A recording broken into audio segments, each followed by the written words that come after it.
여러분, 혹시 이런 상상 해보신 적 있으세요? 지구를 넘어서 저 멀리 다른 행성에서 우리가 직접 식물을 키우는 모습이요? 오늘은 인류의 미래가 걸린 이 거대한 도전, 우주 농업에 대한 모든 것을 이 책 한 권에 담긴 통찰을 통해 알아보려고 합니다. 자, 지금부터 그 놀라운 세계로 함께 떠나보시죠.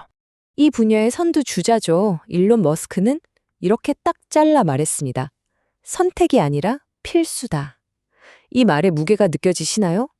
이건 더 이상 공상과학 영화 속 판타지가 아니라 인류가 진짜 우주시대로 나아가기 위한 가장 현실적이고도 근본적인 과제라는 뜻입니다. 맞아요. 바로 그게 핵심이죠.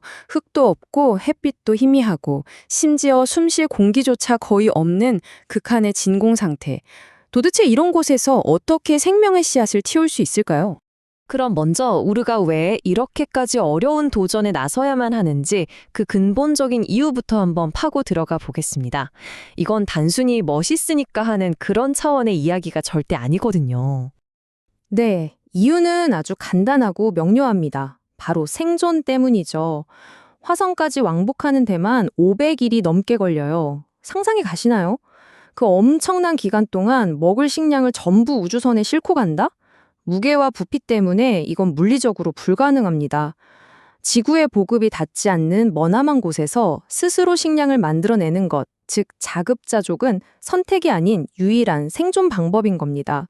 근데 여기서 되게 흥미로운 점이 뭔지 아세요? 이 우주 농업 기술의 실마리가 사실은 저 멀리 우주가 아니라 바로 여기 우리 지구의 극한 환경을 극복하는 과정에서 시작됐다는 겁니다. 우리는 이미 우주를 위한 예행 연습을 해온 셈이죠. 이 흐름을 한번 보세요. 거의 100년 전인 1929년에 흙 없이 물로만 식물을 키우는 수경재배라는 혁신이 시작됐고요. 수십 년이 흘러 1999년에는 아예 도시의 건물 전체를 농장으로 만들자는 수직농장 개념이 나왔습니다. 그리고 지금 이 아이디어들은 남극과 사막이라는 지구상에서 가장 혹독한 환경에서 멋지게 현실이 되고 있습니다. 이게 진짜 신기한 지점인데요. 영하 23도의 남극이랑 모든 게 타버릴 것 같은 사막, 이 정반대의 두 환경에서 똑같은 해결책이 먹혔다는 거예요. 그게 뭐냐? 바로 외부와 완벽히 차단된 인공 환경을 만드는 거죠. 이게 바로 우주농업의 핵심 원리하고 정확히 일치합니다. 하지만 지구에서의 성공은 솔직히 말해서 연습 게임에 불과했어요. 달과 화성의 조건은 우리의 상상을 훨씬 뛰어넘을 정도로 혹독합니다. 이제 진짜 외계의 도전 과제들을 한번 마주해 보시죠. 이 표를 보면요, 식물 입장에선 정말 끔찍한 환경이라는 걸 알 수 있습니다. 대기압은 거의 진공이나 다름없는 지구의 1% 수준이고요. 햇빛은 3분의 1 토막이 낮죠. 토양은 영양분 하나 없는 그냥 먼지 덩어리고 심지어 중력마저 약해서 식물이 어디로 뿌리를 뻗어야 할지조차 헷갈리게 만듭니다. 그야말로 생존 자체가 기적인 환경이에요.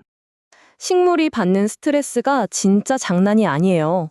예를 들어서 낮은 압력 때문에 상추 잎 크기가 40%나 줄어들고요. 스트레스를 너무 받아서 붉은 색소인 안토시아닌을 평소보다 25%나 더 많이 만들어냅니다. 식물이 나 너무 힘들어 하고 소리치는 증거죠. 게다가 중력이 약하니까 위아래를 구분 못해서 뿌리를 어디로 내려야 할지조차 혼란스러워하는 겁니다. 자, 그럼 이 모든 난관을 대체 어떻게 뚫어야 할까요? 여기서 인류의 정말 기가 막힌 아이디어가 등장합니다. 바로 완벽한 재활용 시스템이죠. 이름은 좀 어렵죠? 밀폐 생태계 생명 지원 시스템, 줄여서 CLSS라고 부릅니다. 이걸 아주 쉽게 말하면요, 외부 도움 없이 모든 걸 자치적으로 해결하는 작은 지구를 하나 통째로 만드는 기술이라고 보시면 돼요. 버려지는 건 단 하나도 없습니다.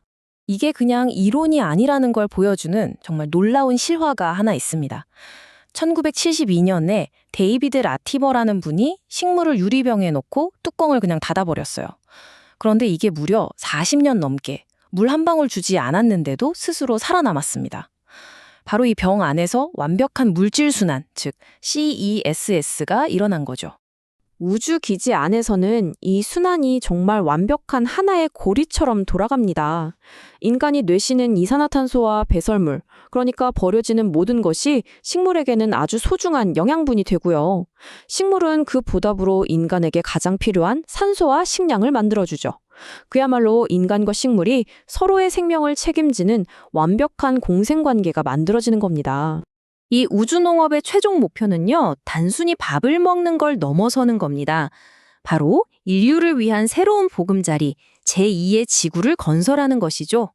여기에는 스케일이 다른 두 가지 큰 그림이 있어요. 하나는 좀 더 빠르고 현실적인 페라테라포밍입니다. 행성 표면에 거대한 돔을 씌워서 그 안만 작은 지구처럼 만드는 거죠. 하지만 운석 같은 외부 충격에 약하다는 단점이 있습니다. 그리고 다른 하나는 궁극의 목표, 바로 테라포밍입니다.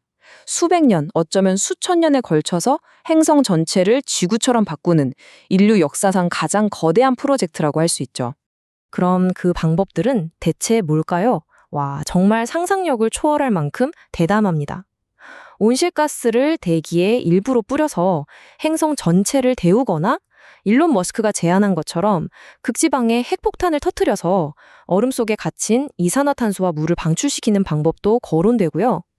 그렇게 환경이 어느 정도 만들어지면 미생물로 척박한 땅을 개척하고 이끼와 풀부터 시작해서 마침내 숲이 우거질 때까지 수백 년에 걸쳐 생명의 씨앗을 심어 나가는 겁니다. 오늘 우리가 살펴본 이 모든 놀라운 비전과 구체적인 과학적 근거들은 바로 이 책에 깊이 있게 담겨 있습니다. 인류가 어떻게 지구 밖에서 뿌리를 내릴 수 있을지에 대한 아주 흥미로운 통찰을 제공하죠.